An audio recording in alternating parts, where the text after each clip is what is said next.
Why Tauren? The gentle, giant, upright cows of Azeroth, the lovers of peaceful druidism and haters of poisoned weapons, rest in peace Cairn, which surely is the only reason why these hairy behemoths can't become rogues. But if they paint their nuts red and sit still in an apple tree, a reference to one of the oldest WoW jokes, and let's be honest, Tauren are one of the races with the most obvious and tired arsenal of such, from them being called walking hamburgers to all the terrible moo, cow, and milk puns. Something that I definitely wouldn't stoop down to myself. But I like Tauren. They have always been one of my favorite races in all of WoW. The first character I ever made was a Tauren warrior where I learned to fear any and all harpies in existence, and to me, their starting zone of Mulgore is one of the most nostalgic zones in the game. And along with the Draenei, Tauren also have the most iconic nostalgic voice lines to me. Hail, peace friend. I have no time for playing.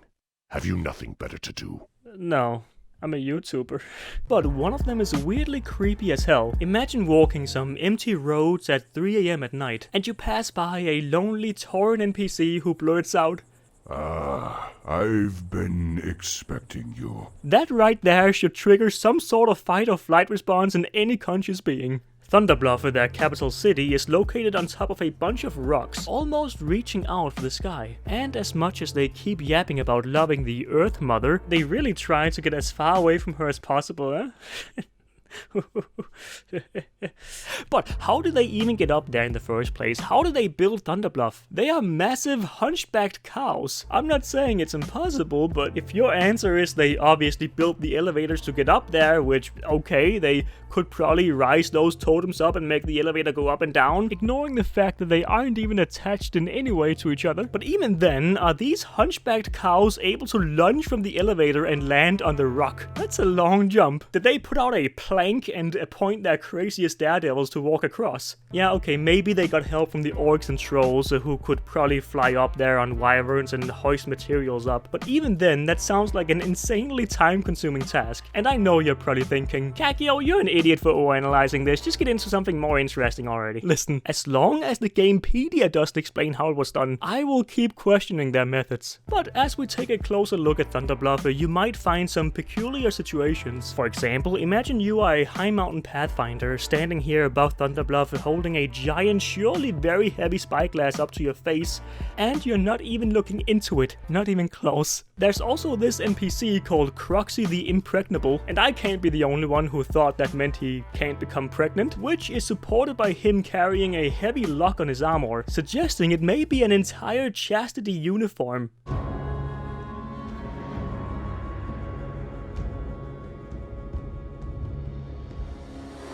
There's not many things that gets under my skin like veins of blood, but the way orcs, for example, skin and flay wolves and use them as fashionable clothing, and then proceed to ride and have pet wolves is one of them. But what's even worse is that Tauren use entire kodo heads as weird tent decorations and then go ahead and ride around and befriend their kodo mounts like nothing happened, probably striking fear into the heart of the kodos to, I guess, let them know to keep in their place. But kodos have been primarily both an orc and a Tauren mount, starting out with the orcs in the Warcraft games to then move on to the Tauren in WoW, a decision probably not so much made based on the cruelty of these barbaric disciplinary methods, but more so because Tauren don't really seem too much into drums. And for the kodos, that means not becoming deaf within the first 2 battles they participate in. But as much as Thunderbluff was made to be a safe haven for the Tauren people, another factor that has likely played a heavy role in their survival has been way too overlooked, and that's the fact that the races of Azeroth seems to prefer literally any other meat above that of a cow, instead preferring recipes and steaks such as tasty lion, blackened warg, and rhino-licious worm steak. They lucked out. But if I am to describe Tauren as a people, they are a bit like dwarves, but instead of being drunk on beer, they are high on nature. And besides the freaky kodo displays, they are a cozy, friendly, and peace-appreciating people in general. Very different in my eyes from many of their horde companions, which their leader Bane is a very clear example of. So if you like those kinds of character traits, and also not being able to see your helmet ever, you will surely enjoy playing as a Tauren. So I feel like I have discussed enough irrelevant issues for the day. today. So, let's hear what you fiends have said about the Tauren. They be cool and all, but why the hell can they be paladin? Of all the races in the Horde, they and the Blood Elves got to play a paladin. What is their connection to the Holy Light? Is Soulcag answer now? Their connection to the sun, as the commenter below said. I like them raw, with a few spices and maybe one vegetable. With some spices, they're not too terrible. This is all people do about Tauren. I told you earlier in the video. They are the chillest and nicest of people and make for the best company when your party is Tauren around the Azeroth. Oh no. Open Store points to their code rack. Oh, that's what it's called. Well, Revenge of the Kodos. Wanna yiff? That doesn't even make sense. Why are the Tauren like... What? Big beefy cows. Yes, huge muscles. Ha ha ha. Deep tradition. Lots of honor. Moo. Oh my god. Moo! Taurens are the most terrifying race of the Horde. Imagine doing your quests and suddenly this giant horse? Frocko, what? What is a horse? I think they would give the best hugs if they don't crush your bones. Do Taurens produce milk? Oh boy, it's finally here. Tauren have two kinds of players. The most toxic, try-hard number crunchers and the absolute kindest laid-back chill players. So there's no in between. Moo, are you happy now? No, I'm not, sweeps. Moo. To be honest, they are pretty amusing. They're these utterly weird-looking, beefy and tall creatures who look like they couldn't harm a soul, but at the same time also could become a very dangerous battle cattle if they see red. It's no coincidence they're so popular. Valoon? I think you just ended this, okay? It's your fault, Valoon.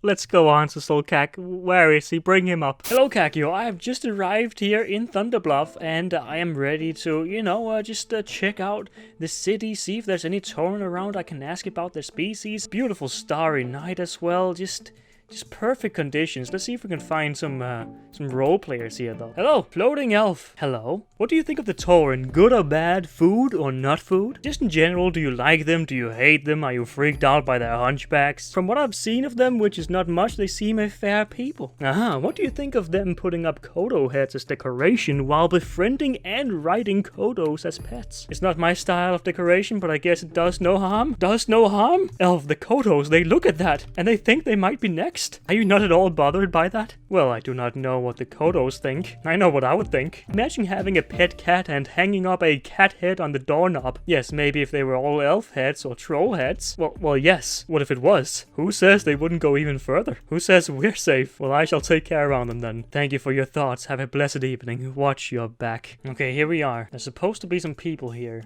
Oh, look at that. Something's happening in there. I've walked into some kind of Tauren meeting. There's a lot of high mountain Tauren here. Shh, they are in their natural habitat. I'm trying not to do anything to startle them. Oh, he's looking at me. Right at me. Oh, what? Hey there. Well, hello, sir. You having a fine night? Yeah, it's been good. We're just enjoying some relaxation from fighting. Though, not gonna lie, I miss it. I miss the fighting. We have fine, strangely well-spoken troll in the suit. Well, fighting. I hope you're through with that part. At least it's more interesting than the blood totem. Hey, fighting is part of my identity, the identity of a blood totem. I actually came here to ask around a bit. Can I ask you some, perhaps? What a great identity, beating things to a pulp. Okay, I came into a heated argument here. Ask around for what? Well, if you don't watch your mouth, I will beat your identity to a pulp. Big words for small handlers.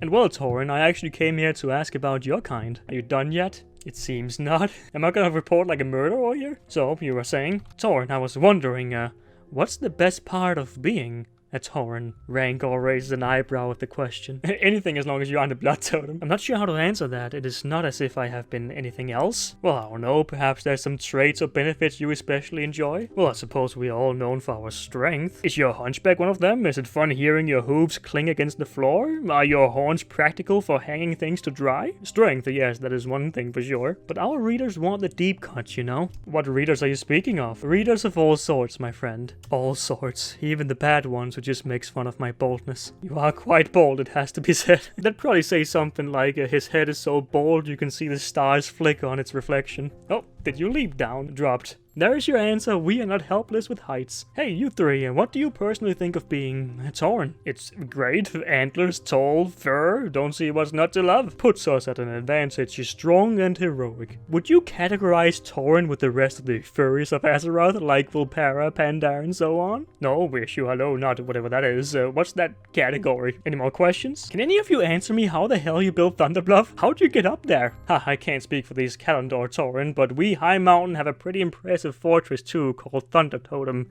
And we climbed, of course. Whoa, climbed with those hooves, those bodies, those hunchbacks? That's impressive. And also, do you think you guys have some sort of monopoly on milk in the Horde economy since you can create it yourself? And I'm not dignifying that with a response. Okay, this smells like a goblin-created joke. A lot of creatures make milk? So you don't think you have a monopoly then? An idiot rival of mine thought so. Yesterday we found out more about the secrets of the Tauren. And milk. The Tauren have the ability to produce milk apparently. They have complete monopoly. Infinite gold. I guess you guys proved him wrong. He does sound like an idiot, yeah. He does. I'm merely curious on your people's traditions. I'm feeling some sort of judgment right now. I'm just being stared down. How about you answer us some questions about trolls? What traditions can you tell us about? Well, I mean, yes, what's this suit of yours? Oh, my suit? A traditional garb? Never saw a troll in a suit before. That's something we see trolls in often. Well, it is traditional in my field of work, but you see, I am not like the other trolls. How so? Well, I think you just explained it. The suit. It's my entire personality. I also have a dress, though. Killed, sorry. Why is there a bald troll in here? You shut up. Gas at you. You shut up. Covers in fear. I'm not that bald. Now my milk's gonna be sour. Milk, you say? You make a lot of milk? Nuts at you? Right here? Oh, no! No. Okay, you two can take that outside, thank you. I did not ask for this. But those are my traditions. I also smoke a bit of the peace bloom, am I right? Right. I appreciate you, Tauren. You are my favorite species in our horde. Tauren too, peace pipe after all. That's very kind of you. We can huff together sometime, perhaps. Waves at you. Aw, I'm gonna wave at him too, look at that. Isn't that just cute? Well, that was that, Kakio. Thank you for being here. Look at the beautiful, beautiful night. Back to you. Thank you, Sulkak, and, well, what can I say? I guess the beef has been cooked. See you next time.